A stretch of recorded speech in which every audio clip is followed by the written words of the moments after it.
entrar a la palabra de Dios y ver lo que Dios tiene para nosotros hoy. Yo creo que cada vez que leemos la palabra de Dios, bien sea que alguien nos predique de ella o que nosotros leamos la palabra de Dios, yo creo que debe haber gran gozo en nosotros. ¿No creen ustedes? Porque es la palabra de Dios que está llegando a nosotros. En Mateo capítulo 1, verso 20 y 21, hay dos versos que quiero que meditemos en ellos a manera de introducción. Mateo capítulo 1, verso 21 dice: y pensando él en esto, él era José. He aquí un ángel del Señor le apareció en sueños y le dijo: José, hijo de David, no temas recibir a María, tu mujer, porque lo que en ella es engendrado del Espíritu Santo es. Recuerde que José tenía sus dudas hasta ese momento, porque era muy difícil que tu novia de pronto salió embarazada.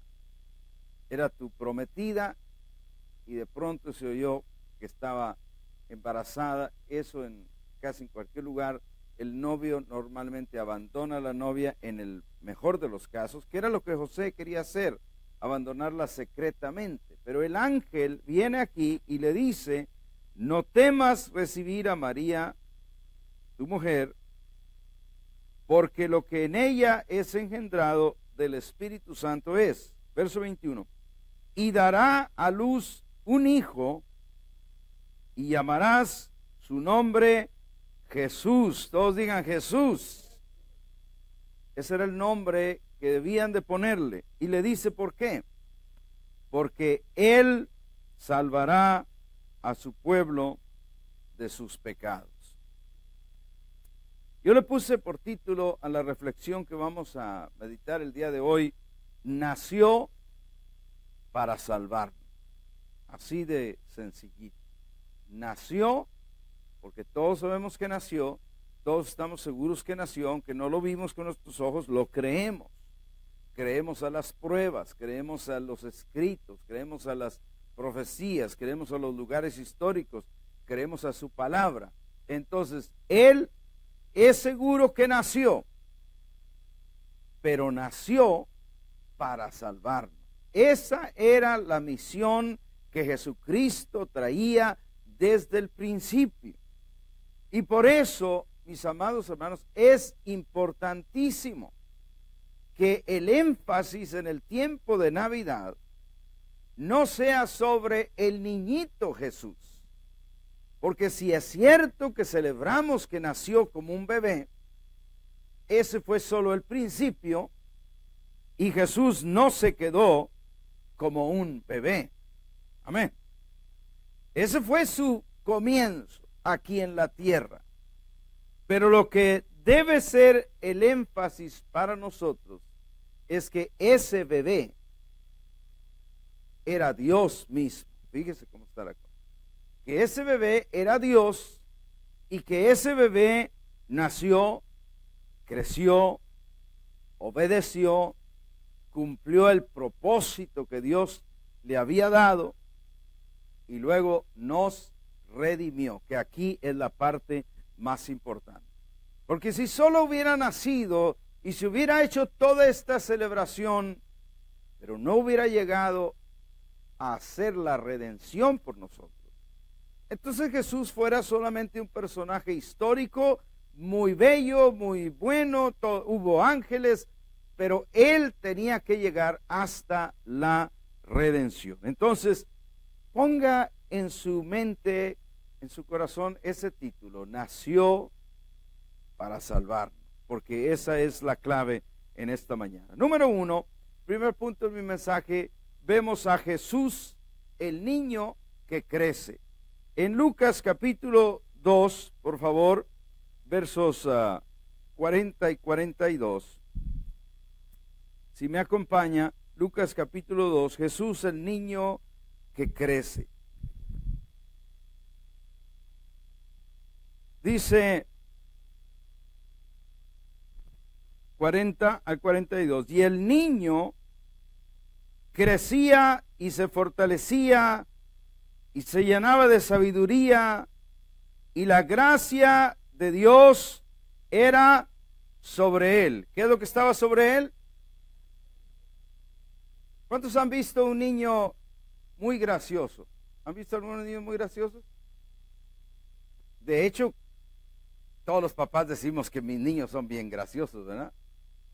Porque para un papá o para una mamá no hay niño que no sea bonito, que no sea atractivo. Pero hay niños que de verdad dicen, híjole, pero ese nombre se llevó la noche, es que ese traía una gracia, tiene una gracia. ¿Y sabe qué? Yo creo que Jesucristo era un niño, dice acá, con mucha gracia, para empezar. Hay niños que llegan y alegran porque le hacen fiesta y brincan y, tú sabes, hacen distintas gracias que ellos tienen. Y la Biblia dice aquí que el Señor se estaba lleno de sabiduría y que la gracia de Dios era sobre él. 41. Iban sus padres todos los años a Jerusalén en la fiesta de la Pascua. ¿Cada cuándo iban? Todos los años. Hay gente que dice, ¿y dónde estaba Jesús? Pues ahí con sus padres. Y iba cada año, todos los años, iban a la fiesta, porque así estaba estipulado que debían de ir. Y dice el verso 42, y cuando tuvo 12 años, subieron a Jerusalén conforme a la costumbre de la fiesta. Para empezar, ahí está. Acuérdense que Jesús primero nació como un bebé. El otro día escuchaba una hermana en una estación de radio cristiana y le decía al conductor, oye hermano, hay un error. Yo escuché por ahí que los magos no llegaron al pesebre, sino que llegaron a una casa. Eso es un error. Y le dice el locutor, bueno hermano, es que así dice la Biblia. ¿Cómo? Y yo siempre en todos los cuadros de Navidad yo he visto que los magos llegan ahí. Acuérdate que acá se lo acomodaron. La verdad es que los magos llegaron a una casa. Los reyes de Oriente llegaron a una casa porque ellos no llegaron al momento del nacimiento. Cuando nació el rey apareció su estrella y los reyes estaban en Oriente. Prepararon sus camellos y prepararon sus regalos y tenían que viajar caminando y al paso del camello, y entonces tardaron como unos 2 años. Por eso cuando Herodes les pregunta que a los principales sacerdotes dónde debían nacer el niño, le dijeron en Belén, y entonces cuando se vio burlado por los magos, dice que mandó matar a todos los niños que había en Belén de 2 años hacia abajo. ¿Por qué? Porque ellos le dijeron, hace 2 años que vimos la estrella y sabemos que ya nació y nadie sabía dónde estaba. Entonces los magos sí fueron a una casa, porque ya para 2 años ya estaban en una casa. Y acá dice que era un niño como todo niño, crecía con sus padres, lleno de gracia, lleno de sabiduría. Cada año iban a la fiesta, como todas las familias iban a la fiesta, y incluso dice, cuando tenía 12 años, fue con sus padres a Jerusalén. Ahí mismo, en ese mismo capítulo, vaya al verso 51, por favor, y dice, y descendió, verso 51, y descendió con ellos, y volvió a Nazaret, y estaba sujeto a ellos. ¿A dónde volvió? No, a Nazaret. Ahí dice, y volvió a Nazaret. Volvió a Nazaret. Nazaret es donde él vivía. Y estaba sujeto a ellos, y su madre guardaba todas estas cosas en su corazón. Otra vez, ahora mire el verso 52. Y Jesús crecía, todos digan, Jesús crecía. Tenía 12 años, pero a partir de ahí nos da la narración, la Biblia, que Jesús crecía en sabiduría, pero note, en estatura. O sea, que se iba haciendo grande. Pero también crecía en gracia para con Dios y los hombres. Ahora, fíjate lo que te quiero decir aquí. Jesús nació como un bebé, pero no se quedó bebé. Empezó a crecer como niño. Y como niño fue un niño bien gracioso, porque dice que estaba lleno de gracia. Quiero que entiendas eso, porque muchos tenemos la idea de un Jesús diferente. Luego, cuando tenía 12 años, fue con los padres a la fiesta, fue cuando empezó a preguntarle a los doctores de la ley, se admiraban de su doctrina, y a partir de ahí la Biblia nos relata que regresó a Nazaret y estaba sujeto a ellos, y entonces dice que el niño crecía en sabiduría y en estatura y en gracia para con Dios. Ahí a los 12 años, mi nieto Jonathan tiene 12 o 13, 12, y ya está más alto que mi esposa, cuando no se pone tacones. Pero a partir de ahí los muchachos se dan una estirada bárbara. Y Jesús no era la excepción. Jesús crecía en sabiduría y crecía en estatura, pero quiero que note eso, y crecía también en gracia para con Dios. Quiere decir gracia para con Dios, que le caía bien a Dios. Pero dice, y los hombres. Yo me imagino a Jesús que todos querían oírlo, que todos querían estar alrededor de él, que todos querían ver qué iba a contar, que todos querían ver qué era su vida. ¿Por qué? Porque una persona llena de gracia, ¿a poco no quieres estar alrededor de una persona llena de gracia? Pero los desabridos, los agrios, los haces a un lado, ¿no es cierto? Ay, no, esa persona, no, hombre, nomás llego y me enferma. O sea, nomás de estar ahí, dice, ya es que me da no sé qué. Otros hasta se le revuelve el estómago, ¿verdad? Nomás lo veo y se me revuelve el estómago. Es una persona que no tiene gracia. Pero una persona llena de gracia, tú quieres invitarle unos tacos, algo. Tú quieres estar alrededor de esa persona. Quiero que veas que este era Jesús. Jesús no era así, no andaba así flotando. No, él jugaba como todos los niños. Él andaba con todos los niños del barrio y crecía. Y cuando fue el tiempo, él trabajó en el taller de su papá, porque todos los papás tenían que enseñarle el oficio a los hijos, y él aprendió la carpintería. Jesús, el niño que crece. Bueno, aquí lo vemos, 12 años, y luego dice que seguía creciendo, 13, 14, 15, 16. Y sabes que hay muchos que se hacen la pregunta, bueno, ¿y qué hizo Jesús a partir de 12 años? Vivió con sus padres, trabajó en el taller de la carpintería, vivió sujeto a sus padres. El siguiente punto que yo te traigo es, no ya Jesús, el niño que crece, pero ahora Jesús, el hombre que obedece. Jesús ya se hizo hombre. Y Jesús ahora entiende, desde niño lo entendió, pero ahora él dice, es el tiempo de cumplir lo que mi Padre me encargó. Lea conmigo en Juan capítulo 1, verso 14.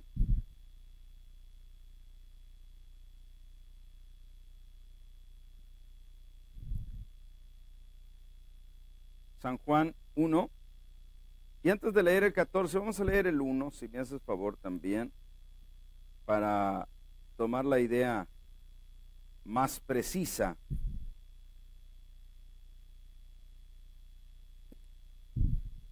No es que les quiera presumir, pero traigo Biblia nueva y tú sabes que como es como unos zapatos nuevos ahí que casi no se ajustan. Capítulo 1, verso 1 dice, en el principio era el verbo. Verbo significa palabra. Todos digan conmigo, verbo es palabra. Eso es. En el principio era el verbo, o sea, la palabra. Y el verbo era con Dios. Y luego dice, y el verbo era... la palabra estaba con Dios, pero era Dios. Verso 14, entonces, le dije que íbamos a ver. Y dice, y aquel, ¿qué dice? Verbo, que era la palabra y que era Dios, aquel verbo fue hecho, dígamelo, carne, que quiere decir nació. Tomó carne, porque no era carne. Dios no es carne. Dios es espíritu. Pero aquel verbo que estaba con Dios y que era Dios, fíjense lo que le estoy diciendo, estaba con Dios y era Dios, aquel verbo dice, se hizo, fue hecho carne y habitó entre nosotros. O sea, Jesús era un niño normal. Lo envolvieron en pañales, lo circuncidaron como a todos los demás niños que tenían que circuncidar, crecía con los otros niños porque habitó entre nosotros. Pero luego dice entre paréntesis, y vimos su gloria, gloria como del unigénito del Padre. Y fíjese cómo era, lleno de gracia y de verdad. Jesús, como era Dios en la carne, Juan el apóstol lo describe que ellos lo vieron, pero podían ver que en él estaba la gracia y en él estaba la verdad. Verso capítulo 4 de Lucas, por favor.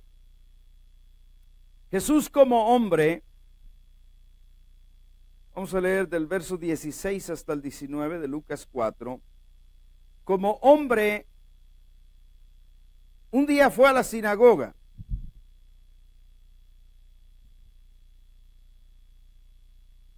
Y en la sinagoga, Jesús expone el motivo por el que Dios lo había mandado al mundo. Fíjense nada más. Esto que vamos a leer es una de los puntos más importantes que uno debe de saber acerca de Jesús. Jesús expone por qué Dios lo mandó. Lucas 4, verso 16. Dice, vino a Nazaret. ¿A dónde vino? Nazaret. Ahora escuche la siguiente frase. Donde se había criado. ¿Dónde se crió usted? Cada uno tenemos un lugar, ¿no es cierto? A lo mejor no naciste ahí porque él nació en Belén, pero se crió en Nazaret.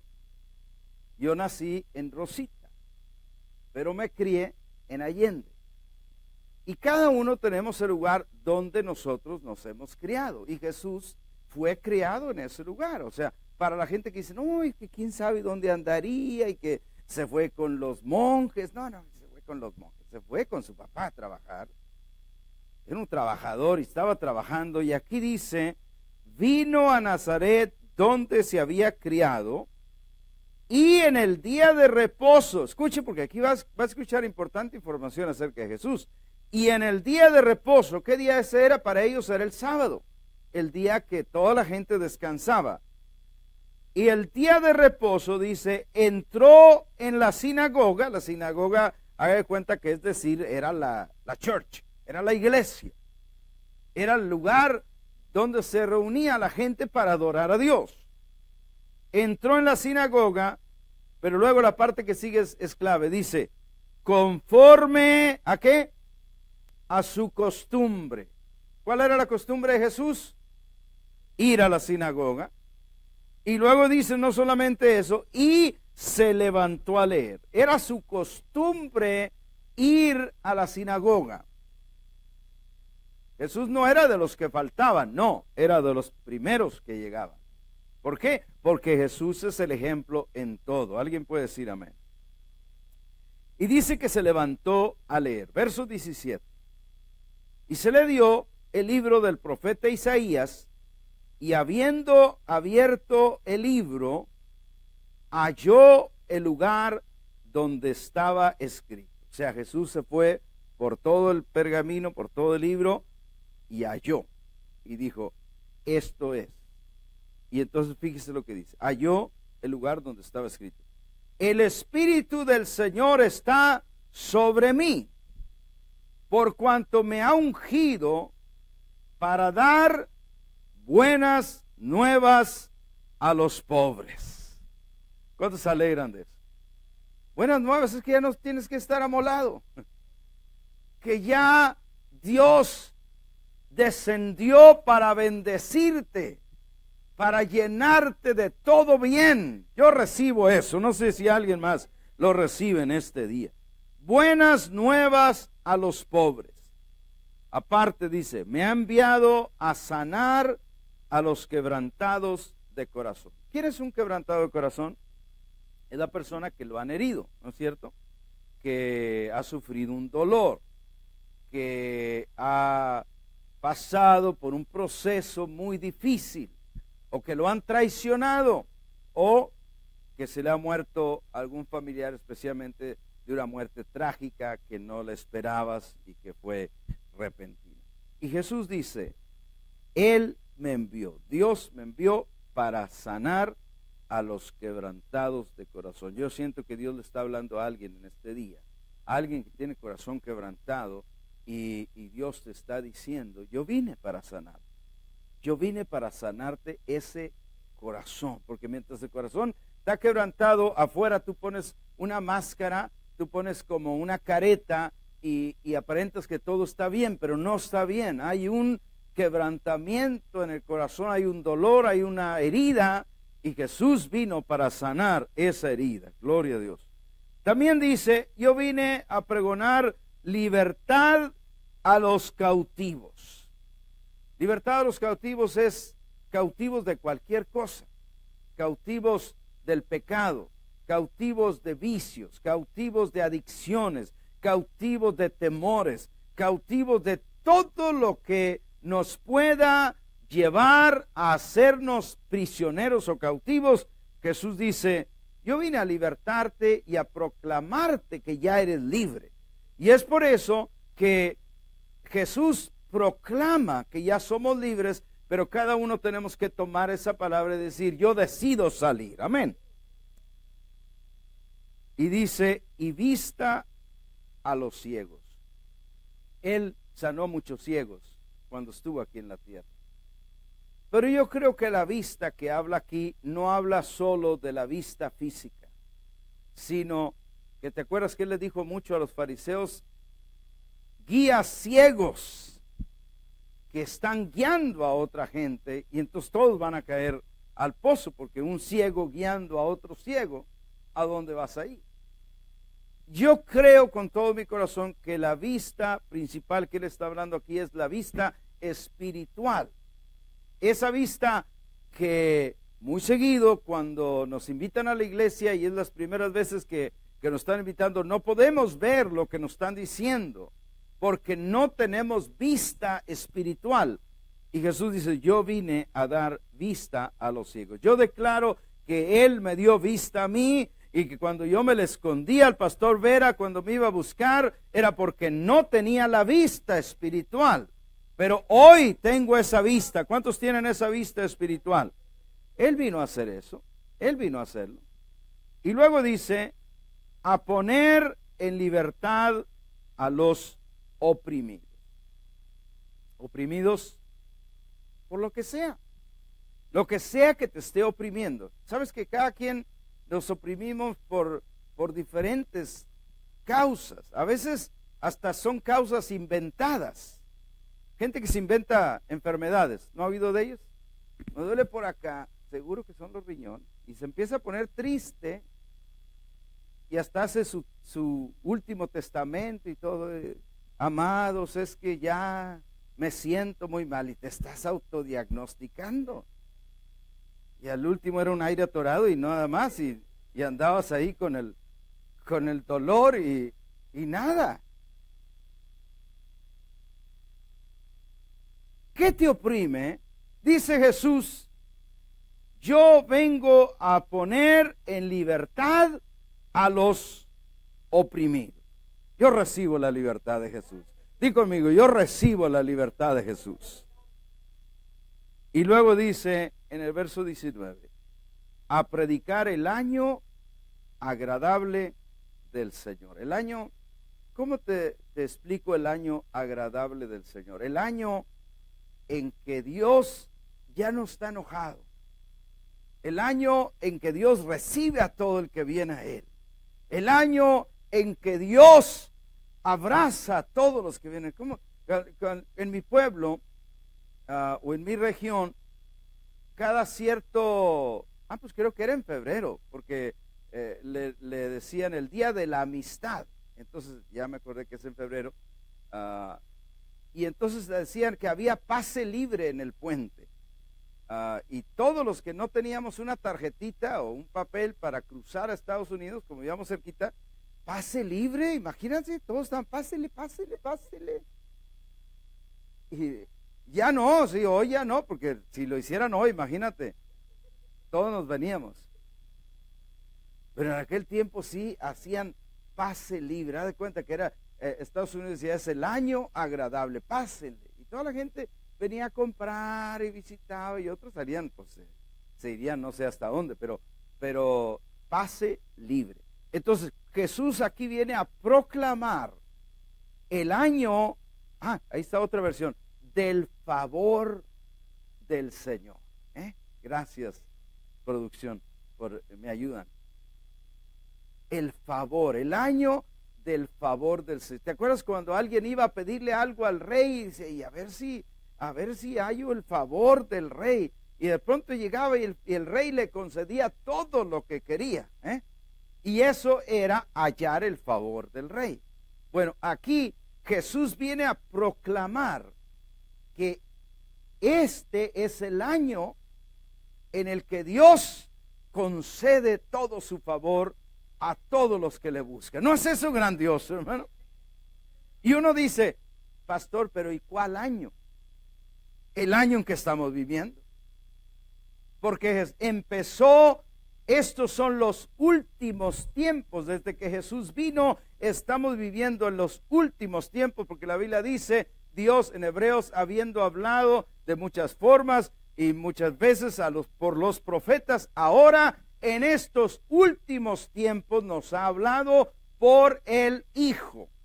Entonces, como estamos viviendo los últimos tiempos, Dios nos habla, pero Dios nos da su favor. Eso es lo que está diciendo ahí. Y dice el verso 20, y enrollando el libro, lo dio al ministro y se sentó, y los ojos de todos estaban fijos en él.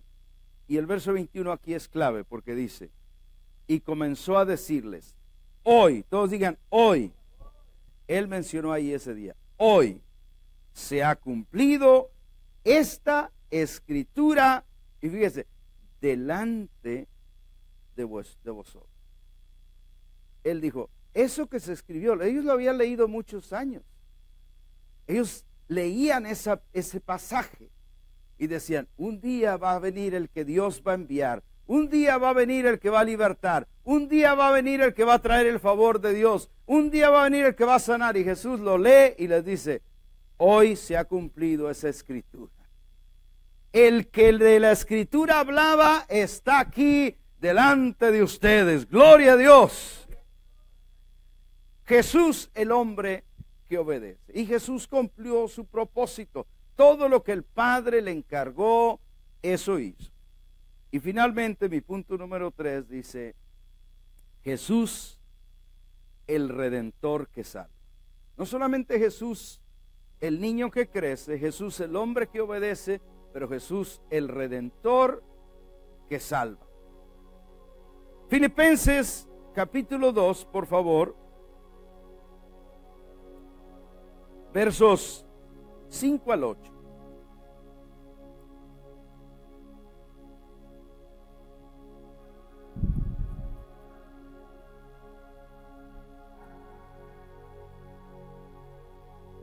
Filipenses capítulo 2, versos 5 al 8, dice: haya pues en ustedes este sentir que hubo también en Cristo Jesús, el cual, siendo en forma de Dios, no estimó el ser igual a Dios como cosa a que aferrarse. ¿Cuántos han oído a los niños cuando les mandan algo y le dicen: Jorgito, ve a sacar la basura? Y Jorgito responde: ¿y por qué yo no? ¿Y por qué Carlitos no? ¿Por qué nomás yo? ¿Yo estoy más grande? ¿O yo estoy ocupado? ¿O yo estoy haciendo la tarea? Y encuentran algo de qué aferrarse para decir que Carlitos debe de ir. Y aquí dice que Jesús hubiera podido aferrarse a: ¿y por qué yo voy a ir si yo soy Dios? Pero dice que no estimó, no se aferró a eso, el ser igual a Dios como cosa que aferrarse. Verso 7, sino que se despojó a sí mismo. O sea, todos los poderes que él tenía como Dios los dejó a un lado. ¿Para qué? Para venir y hacerse como uno de nosotros. Como Dios, él no necesitaba dormir, pero como hombre sí. Como Dios no necesitaba comer, pero como hombre sí. Y él dice: no, pero él era Dios, a lo mejor. No, él sí comía. Lo invitaba muchas veces a comer. Y dice que eso fue porque él se despojó a sí mismo. Y luego dice: y tomando forma de siervo, hecho semejante a los hombres, y estando en la condición de hombre, fíjense lo que dice: se humilló a sí mismo, haciéndose obediente hasta la muerte, y muerte de cruz. Quiero que veas en este punto del mensaje por dónde hemos ido. Jesús nace como un bebé, pero crece y está lleno de gracia. Y después que deja de ser niño, se hace hombre, y como hombre ahora obedece lo que el Padre le había ordenado. Pero ahora llega el punto de Jesús como redentor, el Salvador que hace la redención. Redención quiere decir comprar. Algo estaba perdido, algo se le había llevado a alguien como esclavo, y hacer una redención era ir y comprar a esas personas otra vez de regreso. Y eso fue lo que hizo Jesús con nosotros. Pero para poder hacerlo, mis amados hermanos, se humilló. Primero se humilló teniendo que dejar su condición de Dios, y se vino a hacerse hombre. Imagínate, tú creaste algo y luego tú tienes que convertirte en aquello que tú creaste, pero tú lo creaste. Eso es humillar. Y Jesús lo hizo, y lo hizo gozoso, y lo hizo con todo su corazón, y lo hizo por amor. Pero luego no solamente se convirtió en aquello que él había hecho, el ser humano, pero dijo: voy a humillarme hasta la muerte, y la muerte más cruel que había, que era la muerte en la cruz. Todo eso lo hizo Jesús, y lo hizo por nosotros. En 2 Corintios, por favor, ya casi terminamos. 2 Corintios, capítulo 5.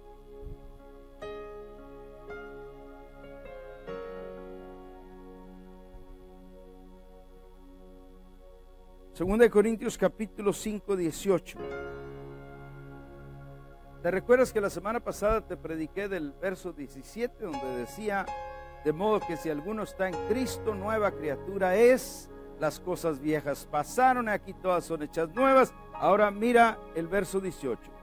Y todo esto proviene de Dios. O sea, piensa en eso. El ser una nueva criatura, el ser alguien que su pasado ya no existe, el ser ahora un hijo de Dios, el ser alguien que ahora tiene vida eterna, el ser alguien, escúchame aquí, que Dios vive dentro de ti, porque eso es lo que ha sucedido.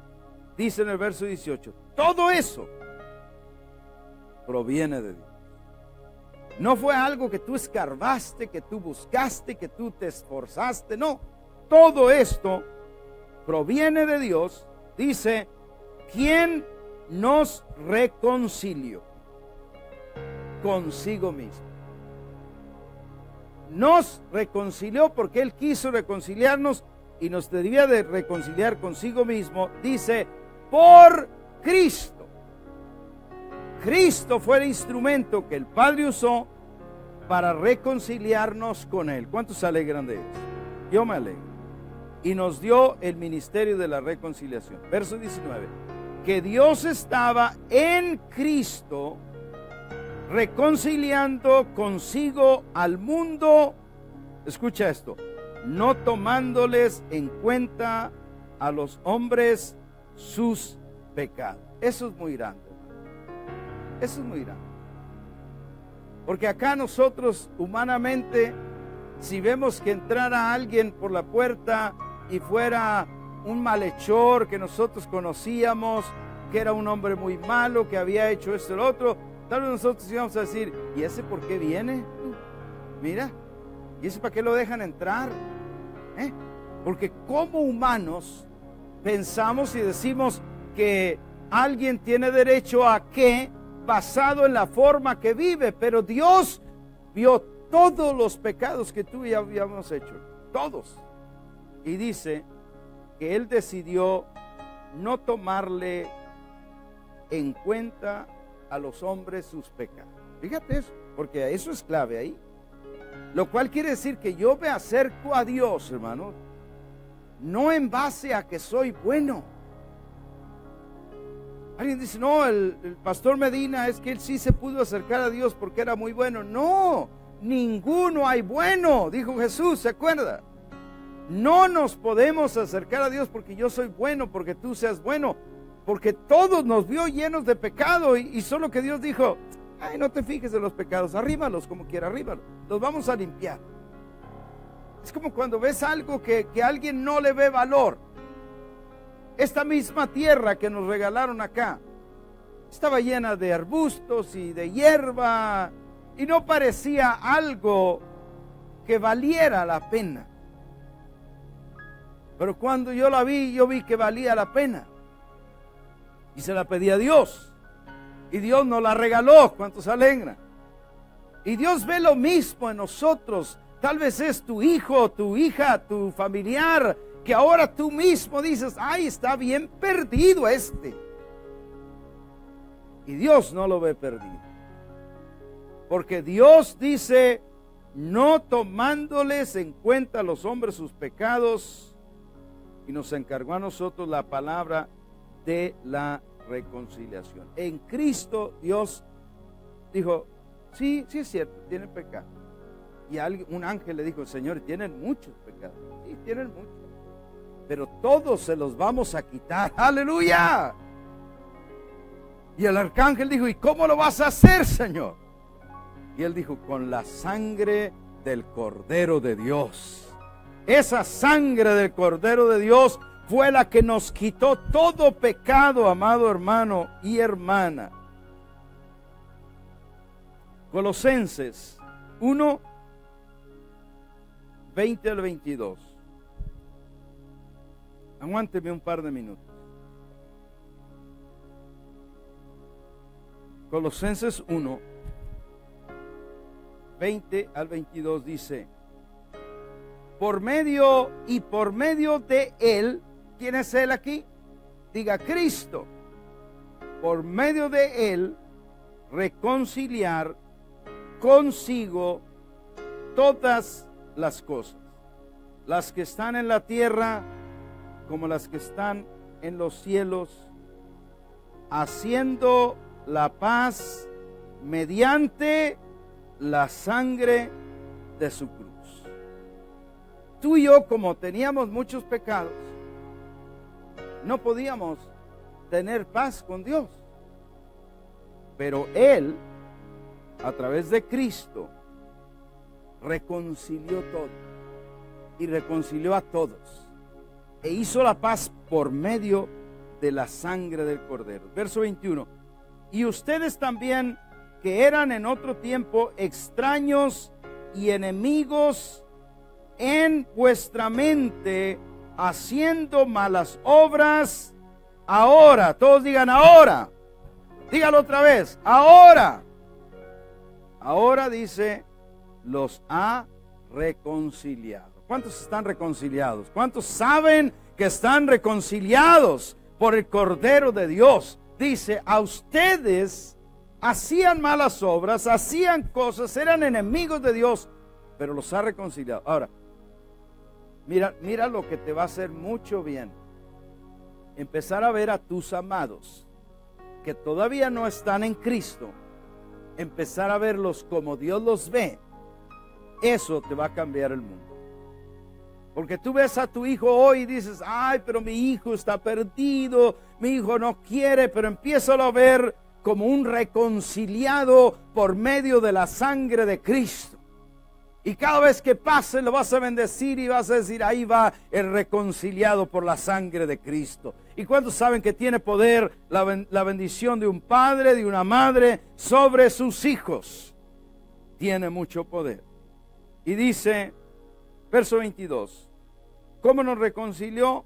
En su cuerpo de sangre por medio de la muerte, para presentaros santos y sin mancha e irreprensibles delante de Dios.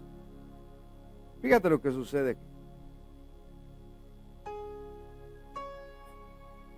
Esta persona, Gonzalo, ¿me hace el favor de ayudarme aquí? No tienes que echar maroma ni nada. Mira, aquí está Gonzalo y representa un ser humano. Entonces, Dios en Jesús reconcilió al ser humano con él. Pero resulta que Gonzalo, como todo ser humano, está lleno de pecado, de cosas malas. Violamos la ley de Dios, no lo obedecemos. Así vivimos los humanos. Pero Dios reconcilió a la gente, a ese ser humano, consigo mismo. Y entonces, Dios dice, ya reconciliado, ya lavado con la sangre de Cristo, ahora yo lo declaro que es santo. Fíjate lo que te estoy diciendo. No es que dice que no pecó, no, sino que Dios dice, te declaro santo. Acepta lo que Jesús hizo por ti. Y Gonzalo dice, sí. Y Dios dice, te declaro santo. Porque la declaración, ahí muchos de nosotros pensamos, no, pues para cuando Dios me declare santo, hermano, yo tendría que hacer muchas obras. Y Dios dice, no, yo te declaro santo por lo que Jesús hizo por ti. Muchas gracias. Dale un aplauso a Gonzalo, gracias. Dice, para presentarlos santos y sin mancha e irreprensibles delante de Dios. E irreprensibles delante de Dios. Voy a concluir haciendo esta pregunta. ¿Cómo recibimos esta maravillosa gracia? Porque fíjate todo lo que te he hablado aquí en unos cuantos minutos. Jesús de bebé, Jesús de hombre y Jesús el Redentor. Todo lo que Él hizo por nosotros, ¿cómo lo recibimos? ¿Cómo lo recibimos? Esta maravillosa salvación. Colosenses, ahí el verso que seguía, 1:23, nos va a dar la clave. Ustedes lo tenían abierto. Colosenses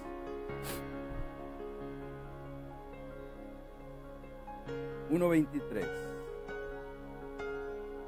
dice, así tenemos acceso a esta gracia. Dice, si en verdad permanecen fundados y firmes en la fe.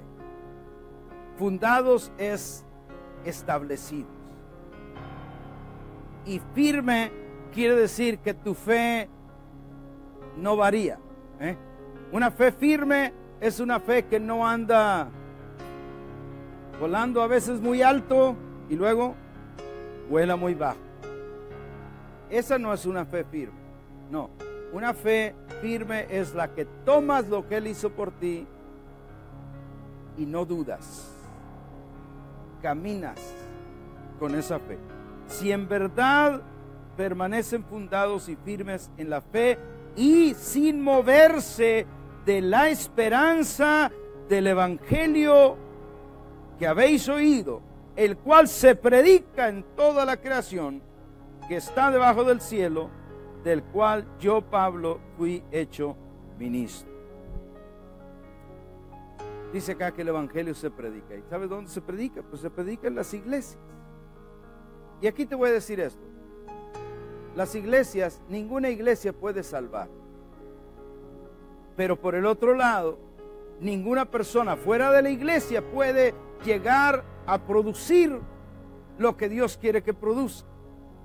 Porque la iglesia debe ser como el ambiente, el ambiente propicio, la tierra fértil para que la semilla de Dios que cayó en un corazón ahí pueda producir. Hay gente que dice, no, yo aquí en mi casa puedo bendecir a Dios. Sí puedes, pero hay un ambiente para que la semilla crezca. ¿Cuántos dicen amén? Y por último, la escritura que ustedes querían oír, porque es la última, Efesios capítulo 2, versos 8 y 9. ¿Cómo recibimos esta maravillosa salvación? Ese es el punto que estamos hablando aquí. ¿Cómo recibimos esta maravillosa salvación? Efesios 2, 8 y 9 dice, porque por gracia sois salvos, por medio de la fe. Y esto no de vosotros, pues es don de Dios, no por obras, para que nadie se gloríe. ¿Cómo somos salvos, amado hermano? Dice acá, por gracia. Por gracia. Por gracia quiere decir que te dejaron, ahorita que estamos llegando a los exámenes finales y en mayo más todavía, cuando los muchachos tienen que pasar el grado, a veces que ciertos muchachos no pasan, ¿verdad? Y el maestro dice, ay, te pongo un 70, hombre, para que pases. Y entonces le pone el 70 y el muchacho pasa. Eso es por gracia. O sea, no lo merecía, pero el maestro quiso dárselo. Y nosotros ninguno, escúcheme lo que le digo, ninguno de nosotros merecía estar delante de Dios, recibir salvación, recibir vida eterna, recibir todas sus bondades. Ninguno. Diga conmigo, ninguno. Ninguno. Pero por gracia nos recibió a todos los que quieren, a todos los que acepten, a todos los que digan, Señor, yo recibo la gracia del Señor. Y dice, por gracia sois salvos. Y luego vuelve a decir, por medio de la fe. La fe es la que nos ha sostenido a nosotros y es la que nos va a sostener. Cuando tú digas, no, yo creía antes por fe, pero ahora sí me voy a esforzar yo mismo, ahí mismo caes. Porque nunca la fe nos puede dejar de nuestra vida. Siempre hemos sido salvos por fe y vamos a ser salvos por fe. En este día, hermano, ¿qué te ha hablado? Te he hablado o te traté de hablar el mensaje que le puse por título, nació para salvarnos. Y quiero que finalmente medites que la salvación que Dios nos ha dado y que está disponible para cada uno de nosotros, esa salvación está disponible por gracia. Nadie la merece. Pero si la aceptamos, como tú y yo la hemos aceptado, tenemos acceso al Padre. Hoy, a mí me resta pedirte que tú y yo nunca abandonemos al Señor Jesucristo. Que hoy que celebramos que Él nació, celebra que nació. Pero no te quedes con Jesús de bebé. Mira todo el proceso y mira la redención que Él hizo por nosotros, y entonces agradécele y escucha esta palabra: vive para Él. Quiero que se ponga de pie mientras despido a las personas que nos ven por internet. Y ahí donde estás, quiero que también decidas vivir para Dios a partir de este momento. Gracias.